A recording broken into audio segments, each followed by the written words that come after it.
All right, guys, so first service today. I did this myself. This is the first time I've ever done anything like this on a bike. I did my homework. I looked through the owner's manual. Definitely look through the owner's manual. It tells you everything you need to check for your 600-mile service. You can register with, I think it's called Yamaha Advantage, something like that. Yamalube Advantage online, and then you can keep your warranty even though you're doing your own oil change, but you need to show them your receipt, and you also need to show them what you bought as far as oil filter, and they ask for the part numbers and all this stuff too. Don't forget to also purchase this part. This was the drain bolt washer. You're gonna need that. It's a plastic one. They are not reusable. So they told me to get, well, I got 5 quarts. You're only supposed to use 4 to 4.2 quarts when you change the filter. So the oil filter process change is pretty damn easy, guys. I would just do this yourself. All you really need is that. Okay, first thing you'll do, slide that underneath there. Here's your drain bolt, simple. Allen head, drain it. Okay, you'll take off these 2 Allen bolts, this bolt, and that's it, guys. That will give you enough room to have this fairing totally loose so you can get your oil filters right in here. I engraved the mileage and the date and my initials on the oil filter. I don't know if you guys can see it. You don't have to do that, but I like to do that just for whoever sees it next. So that's where you that's where your oil filter is. I definitely suggest you buy the oil filter tool, the specialty tool. This is the Yamaha OEM piece. That makes it really easy to get the filter off. Okay, so after you replaced the, after you drained all your oil out, you replaced the piece, that little, sorry, my mind's blank, that little washer that it goes with it, the drain washer. Okay, put that back in, tighten it to spec. I believe it was 17 foot-pounds. Check your owner's manual to be sure. Okay, and then you will reach in here, put your kit, put this right on the end of there, loosen that, easily comes off, and you get tons of room once you get those 4 off. You don't need to take off the whole fairing and risk scratching it. Okay, make sure that you get make sure the O-ring is off of the oil filter. It's not left on the engine. Okay, then put the new one on, torque it to spec. I believe that was 13 foot-pounds if I recall. Again, check your owner's manual. It will tell you right in there. Section 8, page 5, I believe. Okay, get that tightened. Come over here.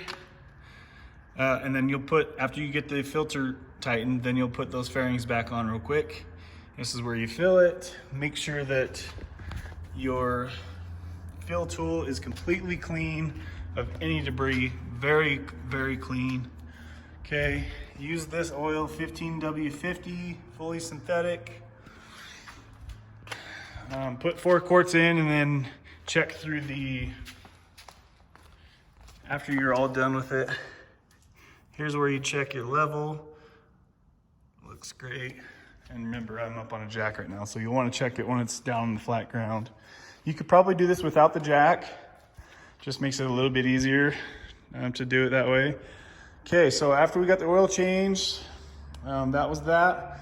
I also pulled off these 2 stickers just because I think they're ugly. This was on the back. This was right on the tank. Just heat those up with a blow dryer. You can use Goo Gone to get rid of the sticker residue, but that didn't work very well. I highly suggest using acetone. It came right off instantly with that. Make sure that after you use the acetone that this is just water in here, soapy water. So clean off the acetone, even though it evaporates immediately. I still like to clean it off just with water just to make sure that your paint's not gonna be in risk. So I'm gonna install this after the video is done. Okay, so what else did I do for the first 600-mile checkup? So check your clutch fluid, make sure that it is right, the right dose. The dose. You're supposed to check levers and their play and everything, but these are already aftermarket and I know that they're good. You can lube the cable if you need to. Okay, you want to be checking for any abnormal things going on right here, which you should be able to feel when you're driving it. It will be feel kind of clunky or loose or like something's not right here. Okay, and this is in the owner's manual right here, guys. Okay, so that's kind of what so 8.3 is where it starts. All right. So this is what you look at, 600 mile. Don't need to do spark plugs, fuel injection. Don't need to do anything with that. So 8.5 right here. Okay, so there's no check engine light issues. We don't need to worry about that. Clutch, we already know that the operation's good. Something would be wrong. If something's wrong, you'd know it. Front brake, check your brakes, front and rear brakes. Just kind of look in there and make sure that you don't see any abnormal scratching. You can get, it's hard for me to get the camera in there, but you can see that the brake pads look fine, look normal. Check the front, check the back. I've already done this, so I'm not gonna do it, but anyways. So check the brakes, make sure that those are good. And there's no funky stuff going on with the brakes. That's it for that page. Steering bearings, I just showed you guys that. Okay. Side stand switch. So what this is that make sure that when your bike is running, that when you throw your side stand switch, when you put your kickstand down, your bike should automatically turn off. And mine definitely does that. I did that the other day. So check that, make sure that's working properly. Change your engine oil, we've done that. Engine oil filter. So it looks like next time we don't have to do the oil filter on the 4,000 mile change. X-up system, that's just the exhaust system, which my exhaust is custom, not worrying about that. Front and rear brake switches, we just talked about that. Control cables, you can lube those if you want to get some Yamaha lube. And check all your turn signals. I've already done that. So check your high beams, your brakes, your turn signals. Now also, it doesn't list in there, but check your tire pressure. So my rear tire was down to 26 PSI. And from what I've read, people recommend running them at 36 PSI front and rear. However, as you can read here, it says to do 42 in the rear, 36 in the front. But I'm going to run 36 front and back. Do your own research, but definitely check on that, okay? Because it was way low, and I've been doing some canyon riding. Okay, so next thing you'll want to do, so I also bought this chain care kit, which is nice. It comes with a scrubber to get all the nasty stuff off. I highly suggest cleaning your chain and then re-lubing it, which is what I've done. You can hear how smooth that is now. Okay, so you'll clean it first, then you can wipe it off with your dirty rags or whatever, and then re-lube it. Okay, now you want to get one of these tools if you can. This, hopefully you guys know how to use this. This checks the millimeters. You need to check your chain's free play. You need to measure how much from the top to the bottom, how much free play is on that chain. You need to be between 25 millimeters and 35 millimeters.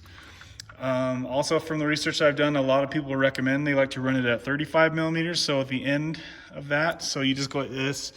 I can't do it, I'm only using one hand, but you'll move the chain up and down and measure how much free play there is, okay? And we are right at the limit. So we're right at 35. We're gonna leave it there for now, but I'm gonna keep a close eye on it. I'll probably need to tighten this chain probably at about 1,000 miles is what I'm gonna do it, but I'm just definitely gonna keep a close eye on it.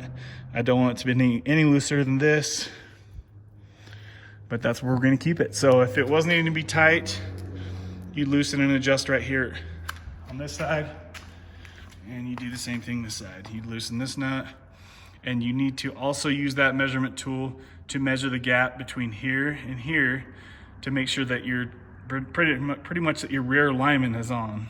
Because that if the gap's bigger on this side and smaller on that side, your track's gonna be off and you're gonna be risking wrecking. Probably will wear your tire out quick too. So make sure that you measure that and make sure that the gap is exactly the same on both sides. Okay, look how dirty this thing is. I don't even want to touch that because it'll scrape the wheels. So we're gonna go detail this bike as soon as we get done with this video. So yeah, guys, we're just over 600 miles now. As you can see, I've got quite a few mods done to the bike. I'm loving this thing, and I'm really excited. So I should be ordering the tinted screen soon. That's probably my next mod.